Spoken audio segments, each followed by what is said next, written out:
Welcome to the Gatekeepers Podcast with Billy Grove, where the fence world gets real, raw, and unfiltered. Billy's not just an industry leader, he's a hands-on pro who knows what it takes to build quality fences and strong teams. So grab a cold one, settle in, and get ready for straight talk about the trade.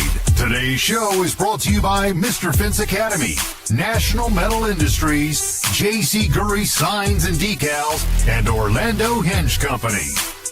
If you're looking to hit the next level in your fence company, check out Mr. Fence Academy.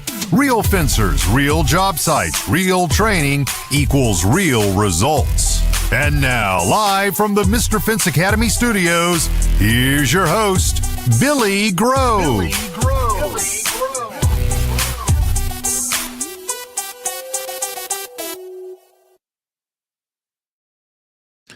What is going on, Fence fam? How's everybody doing on this fabulous Tuesday? Hope everybody's had an awesome week since last Tuesday, guys. We got an awesome show lined up for you today. As you can see right here, I have a bandage on my hand. We're going to be talking about safety.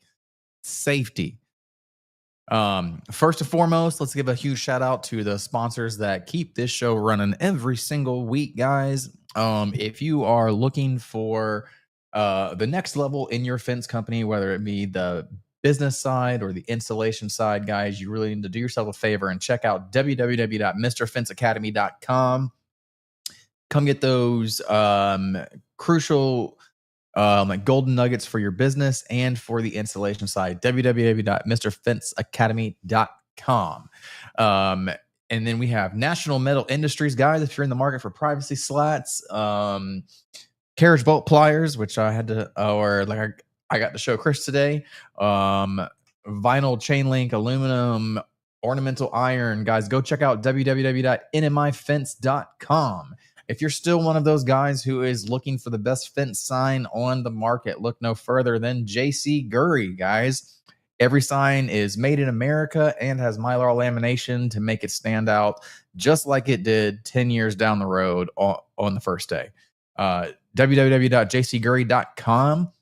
And then last but certainly not least, guys, we have Orlando Hinge Company, aka the Swan Hinge. If you are still struggling with finding a way to make a double gate swing uphill on one side because your client has to have the gate right there, go check out www.swanhinge.com.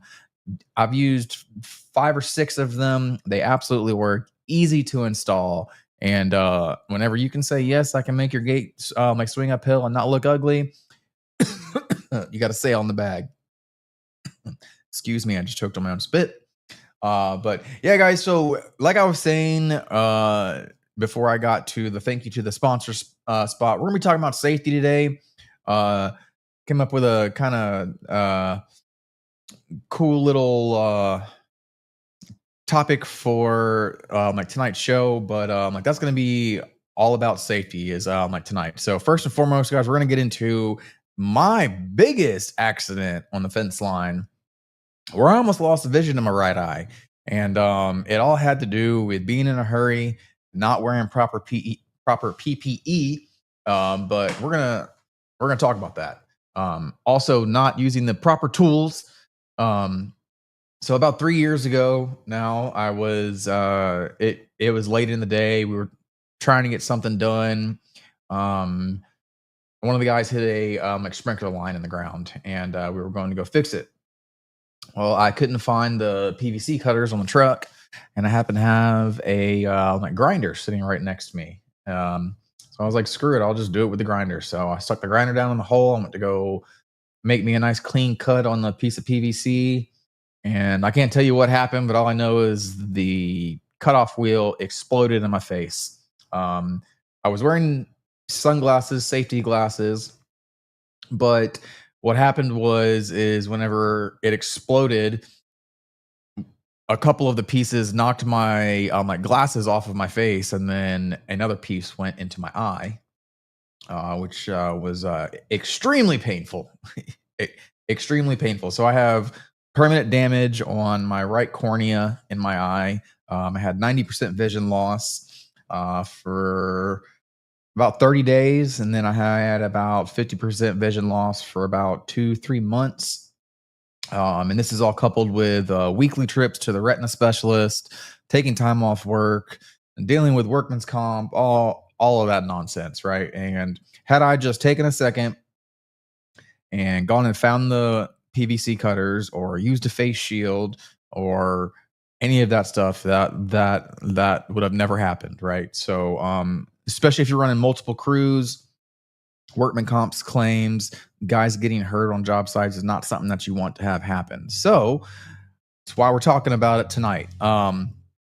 So I have started using a face shield with safety glasses anytime I use a grinder. And yes, that's overkill, but I really found out how much you take your eyesight for granted whenever you lose your eyesight. I don't know if anybody's ever had to wear like an eye patch for a day or two. Takes about a week to get used to because you have depth perception problems, right? So you think something's right here, but it's really like way back here, right? So it was a rough thing. And like I said, it all could have been avoided had I just taken my time, slowed down a little bit, went and got the PVC cutters.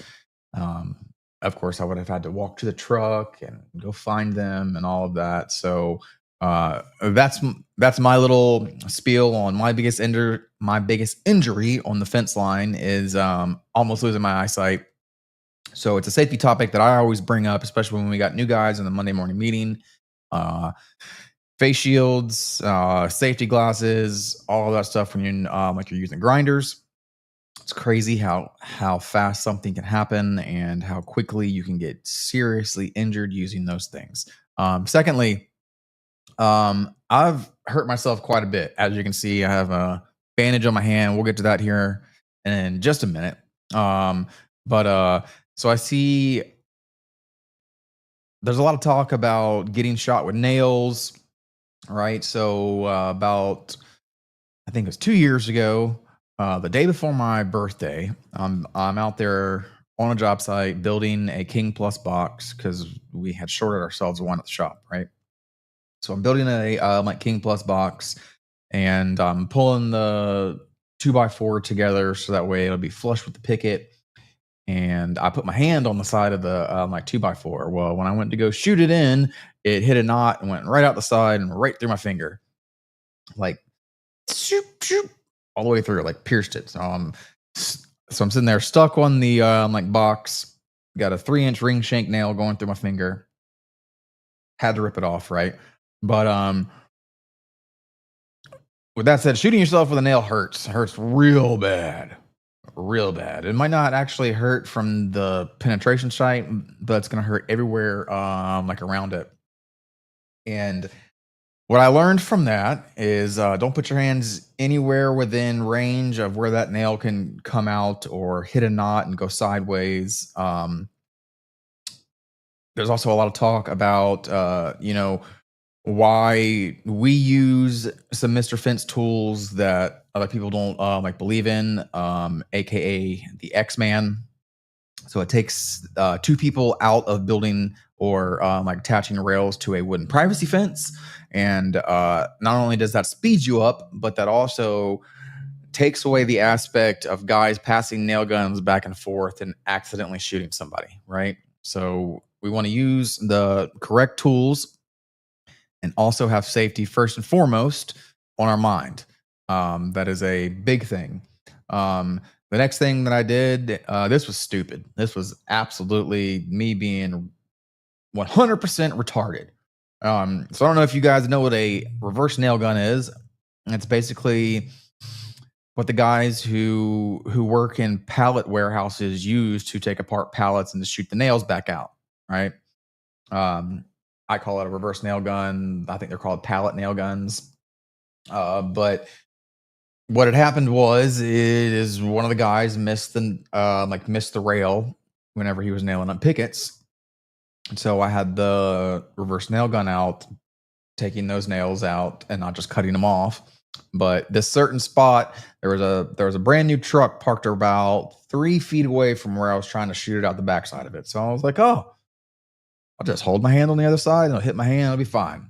It'll be fine. It's the nail head, right? That nail head shot through my or shot into my thumb and stuck into my thumb. It was like the pointy end of the nail was out this way, and the nail head was stuck into my thumb. Um, Absolute dumbass move. I was almost even nervous to even tell anybody how I did it, but shit happens, right? So even when you think that you're not being stupid and you got a smart idea, hey man, I'm not going to hit this car with a nail. When I shoot it out with a reverse nail gun, I'm going to catch it with my hand. Bad idea, right? Completely horrible, horrible, bad idea. So that was one of my stupid ones. I actually stabbed myself in the webbing of my hand with a screwdriver yesterday, and I was not doing something stupid. I was doing something trying to save the little cap on the Magna latches that hides the my screw holes. Right, it needed to be adjusted, so I took it off. I didn't want to break it because a lot of times when you pull it back off after you've already put it on, you end up snapping it. So instead, I was like, I'll just take a screwdriver and put it through the backside and push it out.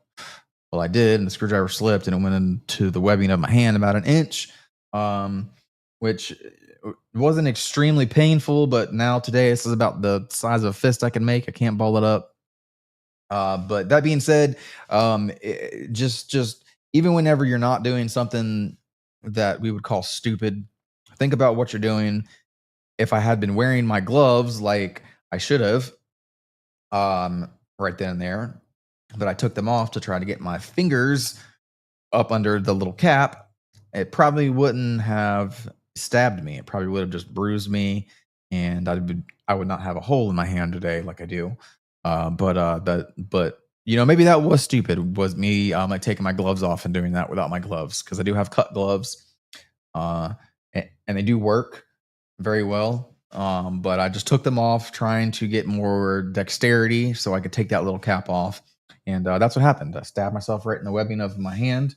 And today it hurts pretty bad. I can barely pick up a 2x4 with it. Right.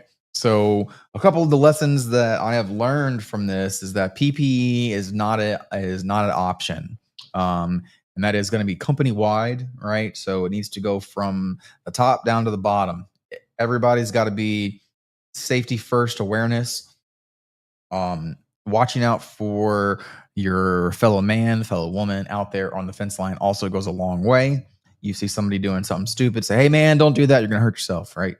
Because none of us want a workman's comp claim, because then our insurance is going to go up next year. So we're going to try to nip that in the bud. But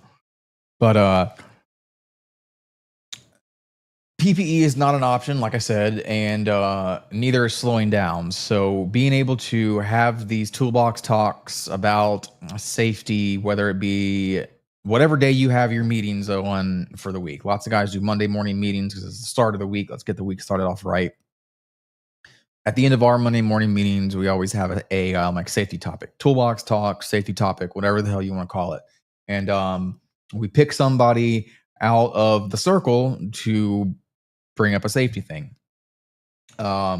It's different every single week, but it gets everybody collectively thinking about how we can be more safe on the job site. And it's picked at random, so we all of us tell the guys that you're gonna be picked on random. Make sure that you got something in your head. Isaac Alexander says ear protection. Yes, I absolutely wear ear protection as well. I wear them on my hard hat, and especially doing cutting loud metal. I'll put my ear protection on. Shooting nails whenever I'm super close to it, I'm wearing ear protection. But you don't really want to be deaf at the age of 50 or 60. I mean, that's not a good thing. My stepfather is completely deaf in one ear and like partially deaf in the other. So we always got to yell at him. I don't want somebody yelling at me for the rest of my life. So I want to keep my hearing as well as I possibly can. Also with that, hard hats, guys. Hard hats. If we're driving posts, please, hard hats. I know a lot of guys make fun of them, call them bicycle helmets and all that stuff. But, having that hard hat on, I would rather have it on and something following me than not have a hard hat and something follow me and crack my skull open, because, this is my moneymaker right here. But we always have to be mindful of the next day, right? Because if we hurt ourselves, or if our main foreman, if you only got one crew or two crews, if your foreman hurts himself and he's out for a week, man, it really puts a damper on your production. So being mindful of safety, but also being mindful of speed is going to go hand in hand on job sites. And as long as all of the guys are collectively on the same page, like watching out for little Johnny over here, who you see is about to cut a 2x4 in a crazy angle and he could cut his arm off. Say, hey, Johnny, stop, don't do that. Let me show you how to do it the right way, so you don't cut yourself. Hard hat, ear protection, gloves, eye protection. If we're really going down into safety, let's talk about wearing boots, steel toe boots. I don't wear steel toes because I've been down a lot and it messes with my toes. I've learned how to not work with steel toes. Also down here in the South, in the summertime, boots go a long ways. There's snakes out. I would rather have an extra layer of leather over my legs if I step on a snake and he comes and tries to bite me in the shin, right? I'm not going to harp on the pants thing because we all have like different opinions. I don't want to wear shorts even in the summer because I don't want briars to get my legs. I don't want animals, bugs crawling on my legs or any of that stuff. So we can do like sun safety as well, guys. If you have as much of your skin covered as possible, the cooler you stay, the less chance of you have of getting like skin cancer. But just make sure that it's a topic that's being talked about weekly. All right. Make sure that we're always bringing up a new safety topic. Even if it's not a new one, reiterate on something that you've already talked about, right? Go back to something like, hey, man, I saw you not wearing your like safety glasses while you were shooting pickets. We need to be like wearing safety glasses. We use the coil ring shank nails and they're held together by little pieces of copper. Lots of times after you use the nail gun for so long, that little shield will fall off, break, get lost, whatever, what have you. And then they start flying everywhere. They fly in your eye. It's very hard to get out. They're very, they're very small and they hurt. Like we've had guys get them lodged in the corner of their eyes and had to have some staff at the ER take them out. It's better to just go ahead and wear that piece of PPE and not have to deal with it. Because man, getting hurt sucks. I'm not gonna lie. Like right now, I can't stand only having one hand. I keep trying to grab things with my other hand. Like I said, I wasn't doing something totally stupid. I should have my gloves on. Absolutely should have had my gloves on. Shouldn't have taken them off. But that's hindsight's 2020, right? But had I had my PPE on in pretty much all of these instances, except for the King Plus box where I shot myself with a nail, I probably would have been okay. And then also taking the time to slow down and think about what you're doing, how you're doing it. Am I doing this the right way to where I can go back home to my family tonight? That's going to be huge as well. We got a couple comments to get to. Mr. Isaac Alexander says, not using a bucket to step on. This is a big one. Absolutely don't use a bucket to step on. That's very dangerous. Very dangerous. Make sure your ladder is completely stable on the ground as well before you use your ladder. Mr. Chris Steele says, many times we don't think we have time to slow down and talk about these things. Thank you for always holding it down and keeping the team accountable. You are absolutely welcome. I love doing that as part of my job. And if it takes me getting hurt to show somebody else not to do something like this, then I'll take one for the team. Right. Because I promise you, I will preach safety glasses and proper grinder use until the day I die. I will never forget that incident. Never want it to happen again. So that will always stick with me. Here we go. We got a little joke. It says Billy has the most protected legs in the Southeast. Let's see those things. once again, you practice what you preach. I really do. I do wear pants in the summertime, and there are multiple reasons for that. I've already went over some. We're not going to dive back into them, but there are reasons that I do wear pants in the summertime. Right? That's just me. It is what it is. I'm not going to harp on somebody for wearing shorts. If you want to, go ahead. JC Gurry signs and decals is in the house. Says make sure to document your meetings. Absolutely, that's a really good idea. Make sure that we're keeping track of what we talked about 2 weeks ago. And if you've seen something not stay in line with what you talked about, you can bring it back up and go back over it very quickly as a refresher during your Monday morning, Tuesday morning, whatever day you do your meetings on. Awesome little piece of advice from JC Gurry. And with that said, guys, we are going to run to a commercial break. We'll be back in 3 minutes, and we're going to get right back into it. Man. Media. I always forget to pull this up before I do it. And boom.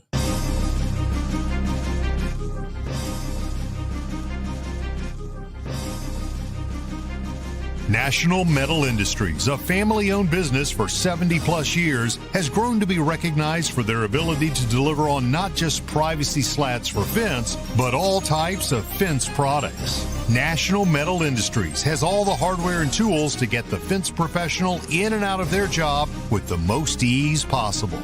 You can count on National Metal Industries for the most convenient resources in fence products.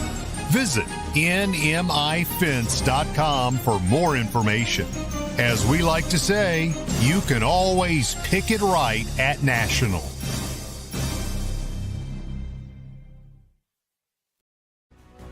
JC Gurry Signs and Decals has been a trusted name in the sign industry since 1949, with all manufacturing done in-house from start to finish right here in the USA.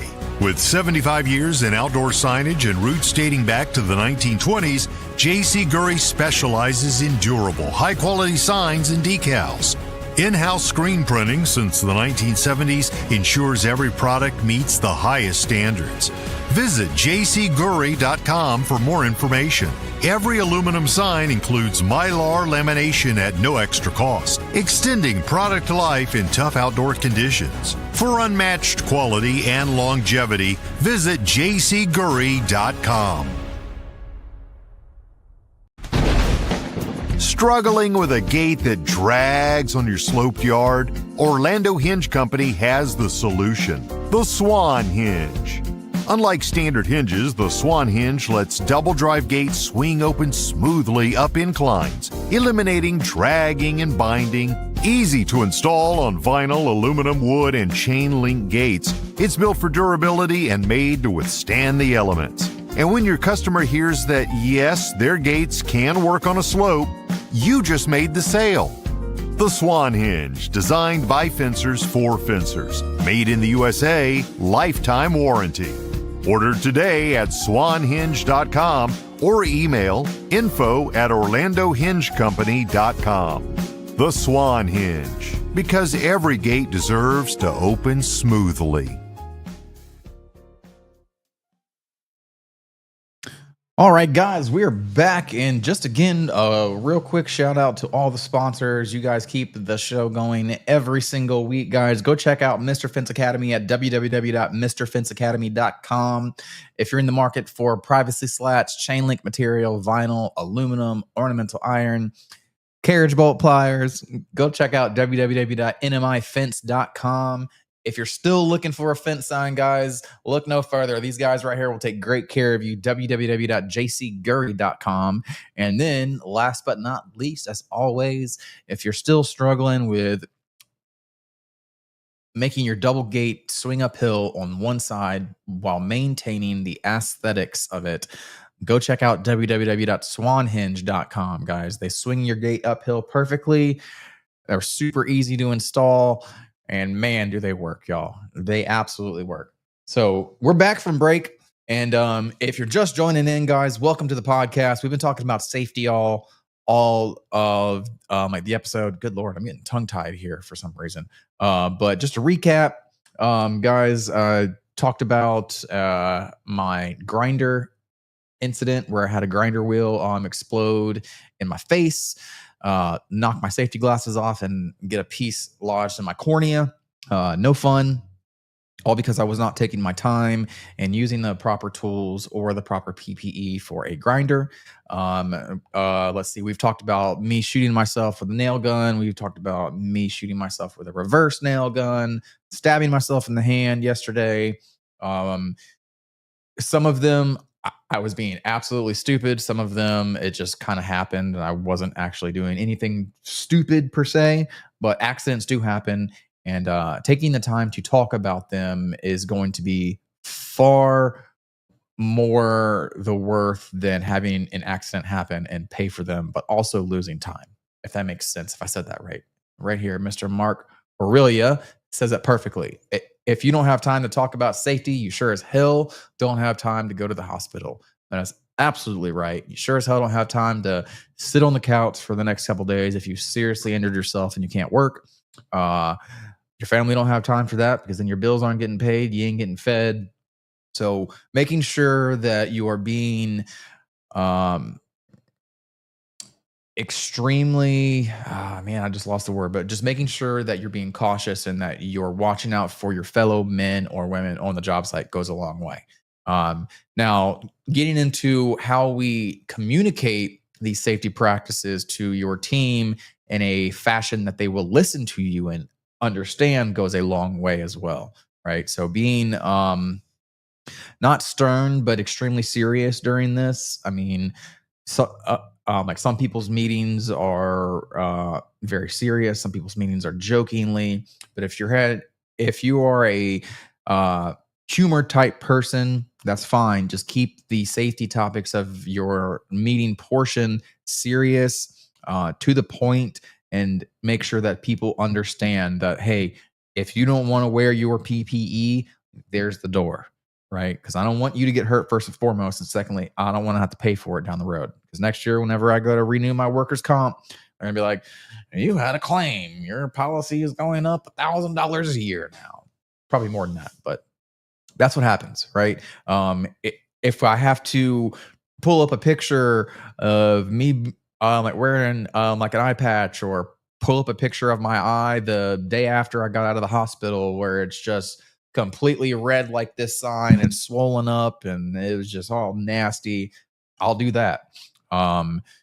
We like to talk about the photo that was shared on the fence pages, I don't know, maybe a year or so ago, probably pushing 2 years, where a gas powered driver, the motor broke off of the fan shroud housing and fell. I don't know how high off the ground it was, but it split this guy's skull open, and the skin on his skull was like down to his eye. It's just sitting there flapping. So if we have to show guys that, I'll show them that.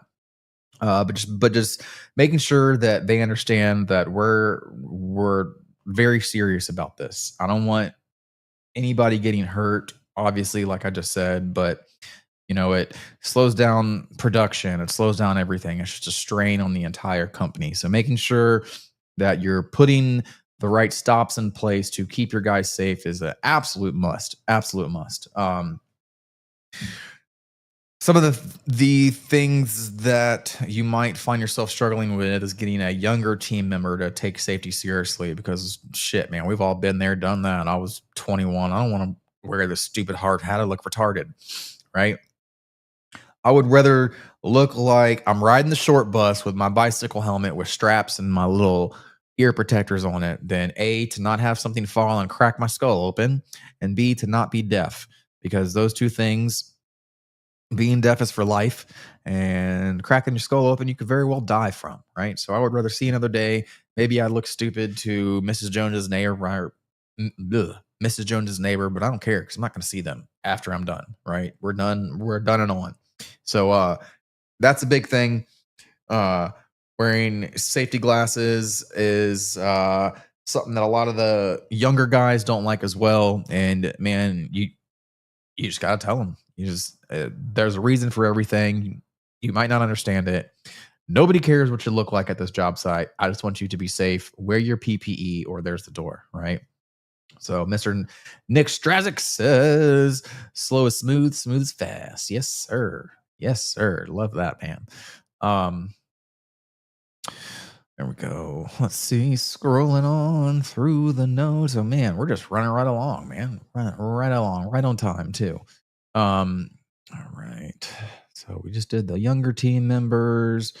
All right. Small but effective changes to keep crews injury free without slowing productivity. So this is going to jump back to if there's tools out there to make you more productive, but also keeping safety in mind, hence the X-Man for Mr. Fence. And I'm sure there's more tools out there that'll do that stuff too, but having the proper tools to do the job correctly is going to prevent a lot of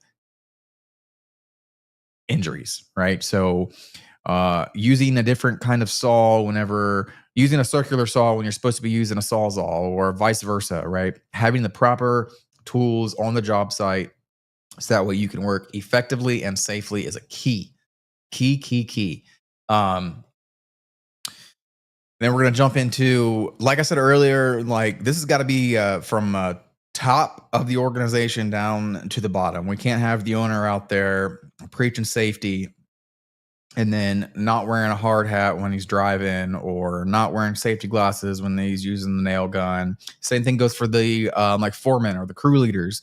So it's got to be a trickle down effect, right? So lots of people call that culture as well. Culture will weed out a lot of people. It will also show you who's going to grow as well. So having that safety culture is going to be a huge thing, because if all of your guys are already bought into that culture, when a new guy shows up, if they don't buy into that culture, then they feel out of place, right? So having them catching a nail with the reverse nail. Yeah. Laugh it up, Evan. Laugh it up. But having that like culture in place is going to make the new ones either conform to it, or they're going to leave because they don't feel comfortable because they are not part of the group, right? So that goes a long way, making sure that, yes, on this episode of What Not to Do, absolutely, man, I'm telling you what, do not try to catch a nail that you're using a reverse nailer on. It hurts real bad. Don't do that. But just leading by example goes a long way, like we said. So from the top down, making sure that everybody on that job site, no matter if you're the installer or if you're the owner or the foreman, that we're all on the same page, had the same mindset of safety first, right? So that's a big deal. And then it goes right back into the like proper tools. So just make sure that you're using the proper tool for the job. Because a lot of times when you're not using the proper tool is when you get hurt, and it just is what it is, man. Having the right stuff to do the job goes a long way, not just in productivity, but in safety as well. And man, that's about all I got for you guys. Like I've been saying in these past couple episodes, these solo episodes are going to be shorter, just because I don't want to sit up here and ramble about the same thing forever. But I am going to have a great show lined up for you guys. There's a lot going on in the fence community, fence world in the next couple weeks. We got the SWI Summer Bash coming up in Wyoming.